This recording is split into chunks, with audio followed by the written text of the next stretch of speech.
If you're a property manager, there's no doubt that some of your client owners are actually considering themselves investors. Now, they're all investors, I think, to some extent. You can make that argument, but some think of themselves as investors more than others. But if you're going to be working with investors as a property manager, I think there's one important equation you have to understand as you work with those investors so that you can present yourself well, so that you can understand their line of thinking, and so you can be confident. And that equation is simply a cap rate or a capitalization rate. Typically referred to, it's a cap rate. What a cap rate is, it's an estimated rate of return on an investment. Not just real estate investment, but any investment. And it's estimated. Keep that in mind. So the simple equation for a cap rate is just this.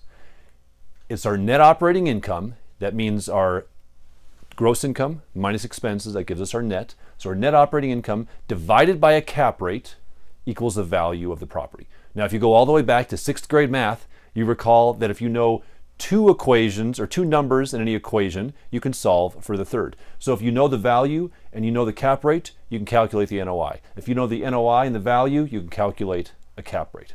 So let's step outside of the property management real estate world for a minute and look at a cap rate from a different perspective. Let's pretend that you walked into your bank tomorrow morning and you had about $100,000 just laying around, and you decided you were going to invest that $100,000 in a CD. So you walk into your banker and you say, Mr. Banker, I have $100,000. I'd like to open a CD with you. How much interest will you give me, Mr. Banker, at the end of this 12 months? And Mr. Banker says, well, I will give you $1,000 in interest earned at the end of 12 months. You say, great. Well, let's look at that through the equation of a cap rate. What would your cap rate be on this investment? Because again, we can use cap rates to compare different types of investment vehicles. And really that's the beauty of a cap rate, because you can compare a CD to investing in art, to investing in real estate, to investing in a business, to investing in any type of thing that there is. You can equalize it as compared to the rate of return through this calculation. So in this instance, we've got $100,000. When we know our interest at the end of month 12 is going to be $1,000. So we go back to our equation. What's our NOI? What's our net operating income in that particular equation? Well, it'd be $1,000, because that's how much money we're going to net at the end of the equation, at the end of the term. So we take our net operating income, $1,000, we divide it by the value, which was $100,000 in this instance, and that's going to give us our cap rate. Well, if you do the math on that, take $100,000 or $1,000 divided by 100,000 gives us a cap rate of 0.01. We convert that to a decimal, 1%. We're getting 1% return on our money at the bank. Our cap rate is 1%. So let me show you a real life example in the real estate world. Now, you may not be able to see these numbers, but here's a real property that's for sale recently in Denver. And it tells us this. This is the information off of the listing.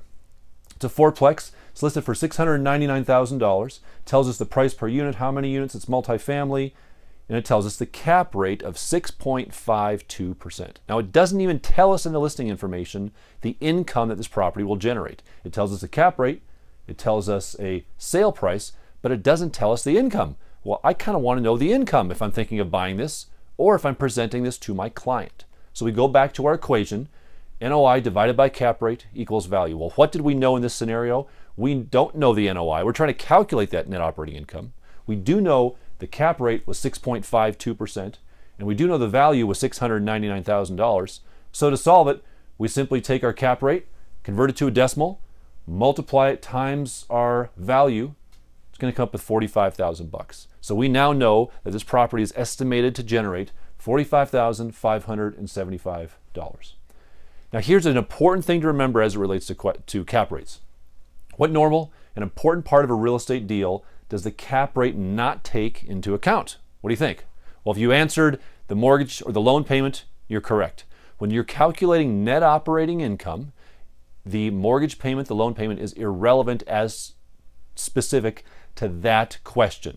Now, it's not a right or wrong, it's just an is. The cap rate is not designed to take into account your mortgage payment. It's designed to be able to compare investment products across the board as if you paid cash for all of those. Now, that's pretty rare to pay cash, and if you want to know what your cash on cash return is, well, that's a different formula. That's something else you have to use. But as you're calculating a cap rate, you do not take into consideration what the loan payment or the mortgage payment is going to be.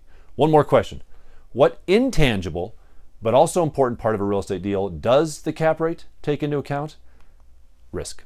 That is the beauty of a cap rate. See, what a cap rate does is it builds the risk into the equation. That's why if you go to your bank and give them $100,000, they're going to give you a cap rate of 1, because that's a relatively safe investment at the bank, as compared to going and buying a mini storage facility or a mobile home park. You're going to demand a higher rate of return on your money because there's more risk associated with that, which means you're going to demand a higher cap rate. The higher the risk, the higher the cap rate is going to be. The lower the risk, the lower the cap rate. So that's why on a C-class property, you're going to get a very high premium. You're going to get a high cap rate, high income coming in, because it's a pain in the neck to manage. It's a high risk property as compared to taking your money to downtown New York and buying a skyscraper. That's a low risk property. They give generally low cap rates. So keep those things in mind. And the other beauty of a cap rate is if you're ever at a dinner party with a lot of real estate people and you're feeling intimidated and they're talking about their real estate deals and you want to try to fit in, all you have to do is throw this out there into the conversation is, wow, that sounds like a pretty good deal. What was the cap rate on that? All you have to do is say that and they'll think you're smart, whether you even know it or not. So keep a cap rate in mind, write that equation down. It'll come in handy when you're talking to those investor clients.